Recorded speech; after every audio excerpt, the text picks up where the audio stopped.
A paz do Senhor Jesus, meu amado, mais uma lição que nós estaremos aqui abordando com você, tendo como textual aqui, eu rogarei ao Pai e Ele vos dará outro Consolador, para que fique convosco para sempre, conforme João 14,16. Né? Outro sim, temos a verdade prática como a seguinte declaração: o Espírito Santo é a terceira pessoa da Trindade, plenamente divino, atuando como consolador, ensinador e santificador da igreja. Então nós vamos ter como objetivo, né, dessa lição mostrar, em primeiro lugar, que o Espírito Santo é uma pessoa distinta, mas co-igual, né, ao Pai e ao Filho. Segundo, evidenciar a plena divindade do Espírito Santo e seu atributo. E, por fim, ressaltar as principais obras do Espírito Santo, como encarnação, ressurreição e santificação. Tendo esses objetivos em mente, né, assim estaremos desenvolvendo nossa aula, nossa lição nesse momento. Ok? A leitura bíblica em classe encontra-se em João capítulo 14, versículos 25 ao 31, que nos diz, né? Tendo-vos dito isso, estando convosco, mas aquele Consolador, o Espírito Santo que o Pai enviará em meu nome, vos ensinará todas as coisas e vos fará lembrar de tudo quanto vos tenho dito. Deixo-vos a paz, a minha paz eu vos dou. Não vou lá dou como o mundo a dá. Não se turbe o vosso coração, nem se atemorize. Ouvistes o que eu vos disse. Vou e venho para vós.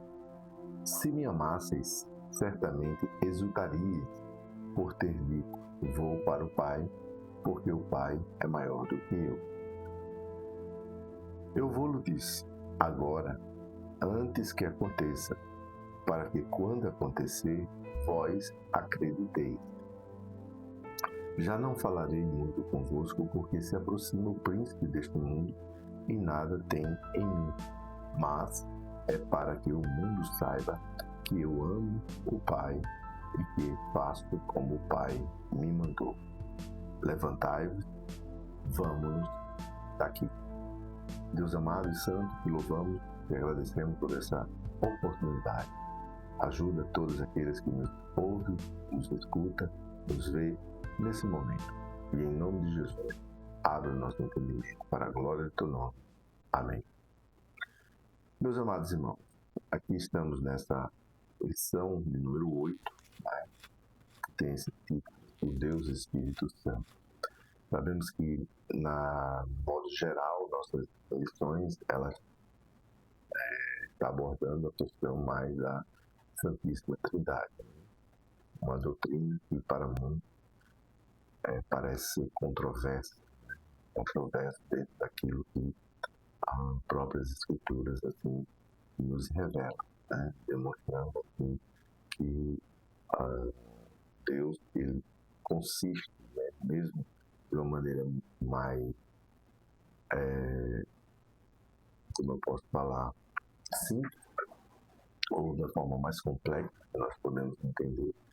Então, a existência de Deus é uma complexidade bastante significativa, de pouca compreensão por parte de muitas pessoas, mas o que estamos estudando nessa lição é exatamente aquilo que o mistério da Santíssima Trindade, né, significando assim essa revelação progressiva dada pelas próprias Escrituras, ou pelo menos aquilo que é interpretado sobre o que está sendo revelado, ou sobre o que foi revelado.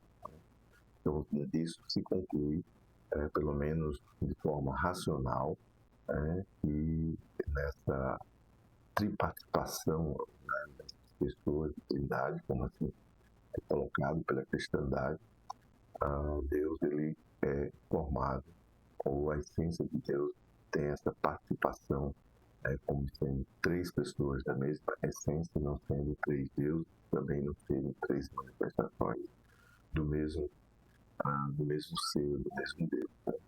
Então, nessas perspectivas, tratamos também aqui sobre a obra do Espírito Santo, ou melhor, o Deus Espírito Santo, melhor falando, né? E essa é a nossa temática que nós vamos estar aqui abordando. Então, para ter início aqui, propriamente, agora imagine por um instante que cada um de nós possamos nos encontrar num momento de profunda solidão espiritual, porque diante desse mundo, né, que parece hostil, de acordo com as próprias promessas humanas que falham, né? Então, nós podemos dizer que o nosso, pelas falhas das promessas humanas, né, surge os dilemas, né? E a pergunta que nós podemos fazer é: será que existe alguém capaz de permanecer conosco para sempre, a ponto de nos guiar, né, com sabedoria divina e nos confortar com sua presença real? Então, é basicamente isso que a nossa lição ela está afirmando, né, para nós, porque a pessoa do Espírito Santo, sendo essa terceira pessoa da Trindade, ou seja, plenamente divino, que atua em nossas vidas como consolador, santificador, né? E sua presença é marcante na igreja, né? Então, nosso objetivo, como falei anteriormente, é demonstrar, né, a personalidade distinta, né, sua própria divindade, pois coigual com o Pai em si, e suas obras indispensáveis, né, na vida cristã e também na própria missão da igreja. Então, como introdução, nós vamos aqui fazer uma pequena análise, né, porque podemos olhar aqui e observar que devemos situar-nos, né, diante do contexto imediato e remoto, diante daquilo que nós vamos estudar. Né? Porque estamos no capítulo 14 do Evangelho de João. Né? E dentro daquilo que nós podemos dizer, chamar como o discurso do cenáculo, né? Ou discurso de despedida do Cristo. Porque, conforme João 13:17, né? essa contextualização, nós vemos que imediatamente, depois que Jesus havia, né, anunciado sua partida iminente, bem como a traição de Judas, né, imediatamente depois ele se dirige ao Getsemane. Já no contexto remoto, né, nós observamos que o quarto evangelho ele enfatiza a identidade divina de Jesus, né, e a continuidade da sua obra, né, por meio do próprio Espírito Santo, preparando dessa forma, né, a própria comunidade joanina naquele contexto para viver sem a presença física do próprio Jesus, né, dentro daquela situação. E nós temos aqui um discurso didático, né, digamos assim, cheio de promessa, de consolação, que é característico dos discursos de despedida, né, digamos, do contexto do próprio Antigo Testamento, bem como na própria literatura judaica, né, ou seja, dentro daquela período intertestamentário. Ora, assim nós podemos dizer que João 14, né, dentro desse contexto, né, principalmente no versículo 26, a Jesus vai declarar, né, no caso, que aquele Consolador, o Espírito Santo, né, que o Pai enviará em meu nome, ele vos ensinará todas as coisas e vos fará lembrar também de tudo quanto eu vos tenho dito. Ora, o termo grego para consolador, paráclito, que deriva-se aqui de para, né, para o lado, né, mais kalel, mais chamai, né, significa literalmente aquele que é chamado para estar ao lado, né? Mas nesse sentido, né, ele carrega umas características, né, ou nuances de ajudador, advogado, né, e também de intercessor, porque nesse sentido também observa-se que não há variantes textuais ativas, né, nesse versículo dentro dos textos recépticos e os textos críticos. Né. Essa observação faço porque eu acho interessante. Então, é observável essa estabilidade, né, dentro dos textos. Né.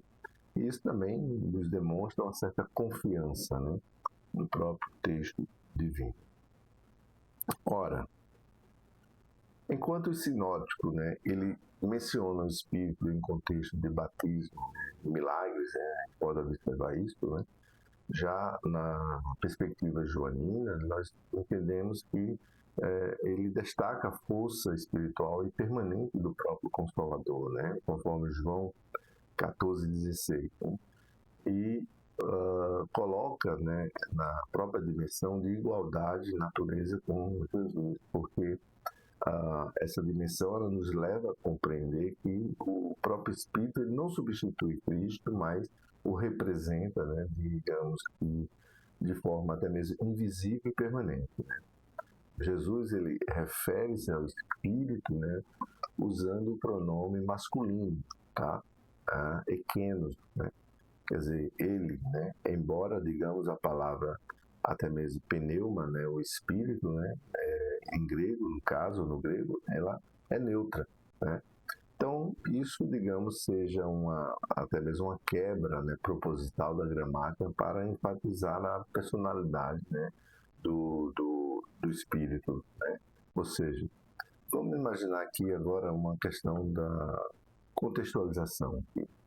Veja, mais ou menos no ano 30 depois de Cristo, né, período de Páscoa, numa sala superior, né, aqui em Jerusalém, talvez ou provavelmente na casa de Maria, mãe de Marcos, né, os discípulos estavam ali reclinados, né, à mesa, ou seja, dentro daquela tradição, o costume judaico, né, ou seja, havia um clima de tensão, né, porque havia o domínio romano, né, naquela ocasião, era Roma que dominava, e havia também uma expectativa messiânica. Né.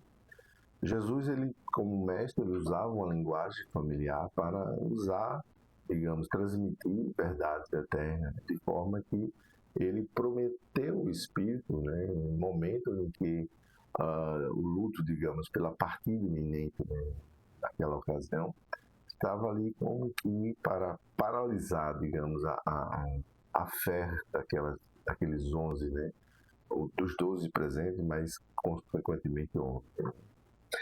E dito dessa forma, né, nós vamos entender que o primeiro fundamento, né, que podemos aqui destacar está com relação à pessoa do Espírito Santo, né, porque o Espírito Santo ele não é uma força, né, impessoal, uma energia, né, ou mera influência. Né. Ele é uma pessoa divina, né, dotada de mente, digamos, conforme Romanos 8:27, né, destaca isso aqui, vontade, né, por exemplo, 1 Coríntios 12:11, né, e emoções, né, porque Efésios 4:30 retrata isso. Ora, é comum que as pessoas, né, elas confundam conceitos, né, da física, digamos, né, ou da nova era. Né? Ou seja, vamos definir a princípio o que é força, né? Por exemplo, um vetor de energia, né? E muitas vezes sem consciência, tá? Ele move, por exemplo, o objeto, mas ele não tem vontade. Né? Ou seja, já a energia, ela é a capacidade de realizar trabalho. Ou seja, muitas vezes impessoal e dessa forma também inquantificável. Já uma influência, né, ela consiste de um efeito em que uma coisa exerce sobre outra. Por exemplo, como o magnetismo, ele tem influência sobre outra coisa. Ou seja, já o Consolador, ele é uma pessoa porque, segundo até mesmo o dicionário de filosofia de Ferrat Morer, a pessoa ela é caracterizada, né, pela alta consciência, né, e pela capacidade de relação subsistente. Então, se eu tenho uma autoconsciência e tenho uma capacidade de subsistência, né, de relação subsistente, melhor dizendo, eu tenho essa capacidade de autorrelação, né, subsistente, então eu sou uma pessoa, eu não sou nenhuma força, né, não sou nenhuma energia, não, simplesmente, né, mas também não sou uma simples, nem tampouco uma influência. Por quê? Porque eu tenho consciência de quem eu sou, né? Eu tenho capacidade de relacionamento subsistente com várias entes semelhantes, digamos, a outros seres racionais. Tá? Então, dessa forma também, isso me distingue, né, dessas outras categorias ou perspectivas de classificação, né, como energia, como força, né, ou como influência. Então, o Espírito Santo, ele é uma pessoa, ele não é uma dessas categorias que nós mencionamos anteriormente, percebe? Stanley McWhorter, por exemplo, ele observa o seguinte, que o Espírito Santo, dentro de nós, né, ele começa a esclarecer as crenças, digamos, né, incompletas e errôneas sobre Deus. Né? Ou seja, nesse caso seria uma obra vitalícia, né, jamais completada deste lado, por exemplo, da eternidade, do lado terreno. Né? Então, imediatamente após essa observação, nós vamos compreender que o espírito ele não age de forma mecânica, né? Mas ele tem um relacionamento pessoal conosco. Né? É exatamente como Jesus o fazia. Né? O interessante disso, né, é que entendemos que a missão de Cristo, né, o Messias, né, ele teve um objetivo, né, como vimos nas inscrições anteriores, né, a obra do próprio Cristo, né, em sua missão, como foi feito. Também estamos observando aqui, pela perspectiva cristã, né, que o próprio Espírito Santo também teve uma missão, né, como consolador. Né? E nessa perspectiva, essas características, né, de pensamento, de emoção, que são aspectos ou características, né, de uma pessoa, né, age, né, de acordo, que fala, ou seja, então são aspectos ou características de uma pessoa. É claro que isso tudo pode gerar confusão, né, na mentalidade de muitas pessoas e, de fato, né, é uma coisa, um assunto bastante complexo para se compreender. E eu tenho também as minhas ponderações que em um único vídeo, né, em outro vídeo, estarei falando sobre essas questões. Mas, seguindo, né, a nossa lição, nós vamos entender basicamente isso, né, dessa perspectiva. Ou seja, ele é pessoa divina, ou seja, dotada de mente, conforme Romanos 8, 27, né, vontade, 1 Coríntios 12 e 11, e emoções, né, conforme Efésios 4 e 30. Ora, imediatamente, né, após essa observação, compreendemos que o espírito ele não age mecanicamente, mas ele relaciona-se, né, pessoalmente conosco, porque é exatamente como Jesus o fazia. Porque alguns paralelos bíblicos, né, eles apontam que, por exemplo, ele guia, conforme João 16 e 13, né? Ele fala como Atos 13 e 2, né? E ele pode ser também entristecido, né? Dessa forma, demonstrando sensibilidade genuína. Né? como nós podemos dizer que, assim como, por exemplo, um amigo fiel, ele permanece ao nosso lado, né, muitas vezes em silêncio durante uma crise, né, o Espírito Santo, ele caminha conosco, chamando, por exemplo, pelo nome e muitas vezes nos oferecendo conforto que o mundo não pode dar. Né? Ou seja, filosoficamente, nós podemos dizer que essa personalidade ela refuta o modalismo antigo, né? Porque até mesmo o panteísmo moderno, porque eles reduzem, digamos, Deus à mera força cósmica. Né? Ou seja, o segundo fundamento que nós podemos falar aqui, ressaltar sobre a divindade do Espírito Santo, nós vamos, digamos, avançar com relação a isso e podemos dizer que a sua divindade ela é inegável. Por quê? Porque ele compartilha todos os atributos divinos. Lucas 1, por exemplo, 35, vai falar da onipotência e onisciência, ou seja, 1 Coríntios 2, 10, 11, onipresença, né? Nós vamos observar no Salmo 139, né? Versos 7 a 10, e até mesmo eternidade, conforme Gênesis 1 e 2, né? E Hebreus, né? 9 e 14. Então, o debate histórico, né? Do filioco, né? E do filho, né? Que é inserido nesse credo de Nicena, no Constantinopolitano, né? Ele reafirma, digamos, biblicamente, que o Espírito procede do Pai, né? E do Filho, né? Sem subordiná-lo. Né? E os símbolos, por exemplo, como fogo, né? Água, vento, né?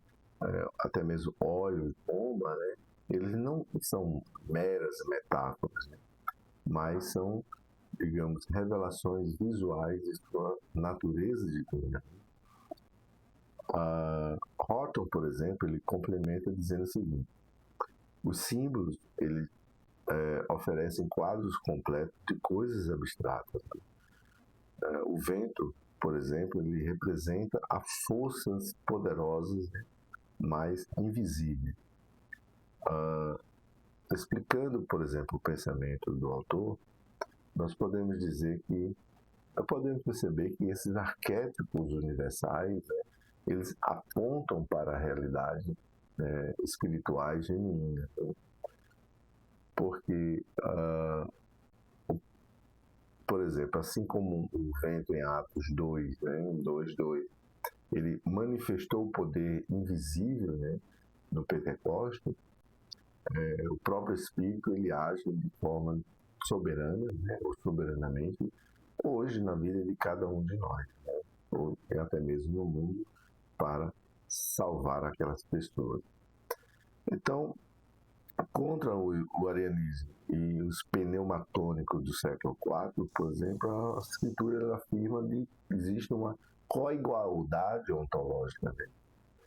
Ora, o terceiro fundamento, né, de acordo com as obras do Espírito Santo, nós vamos entender por essa perspectiva que suas obras principais, ou seja, na encarnação, o Espírito ele atuou com o Pai na própria concepção original de Jesus, né? Conforme Lucas 35 e Mateus 1:18, né, a 20. Ora, na ressurreição, ele é o agente, né, vivificador, né, conforme Romanos 8 e 11. Né? A obra trinitária, nesse sentido, né, garante, assim, a nossa futura ressurreição nesse sentido. Né? Quando ele atua na santificação, né, ele opera tanto na dimensão posicional, né, ou seja, conforme 1 Coríntios 6 e 11, quanto até mesmo na progressiva, né, ou seja, 2 Coríntios 3 e 18, e até mesmo Gálatas 5 e 16 retrata essa questão. Dessa forma, ele transforma nosso caráter, a imagem de Cristo. Né? Para ilustrar isso, nós podemos dizer que quando você observa um escultor, né, com paciência que vai lá removendo os excessos da pedra até revelar a obra-prima, digamos assim, dessa forma também o Espírito ele, remove o pecado, né, ele vai moldando a nossa santidade, ou mudando a santidade em nossas vidas e exigindo também a nossa cooperação. Né? E dessa forma existe esse paralelo, né, como Ezequiel 36, porque oferece também um coração novo, né, que somente Deus pode realizar. Conclusão disso, nós podemos dizer que o assunto mais importante deste texto, né, é que o Espírito Santo ele é a terceira pessoa da Trindade, ou seja, plenamente Deus, né, e que habita em nós como Consolador permanente, ensinador infalível, né, e santificador contínuo nas nossas vidas. Intelectualmente, nós podemos dizer que esse estudo ele possa aprofundar, né, sua compreensão da pneumatologia, né, que é o estudo do Espírito Santo. Espiritualmente, você possa abrir espaço hoje para sua atuação plena na sua vida, porque o que podemos dizer, né, que nós possamos andar no Espírito, não entristecendo o Espírito e viver em plena dependência dele até a sua volta, ou seja, a volta de Cristo. Né? Que Deus ele possa nos conceder essa graça diante de Deus. Amém?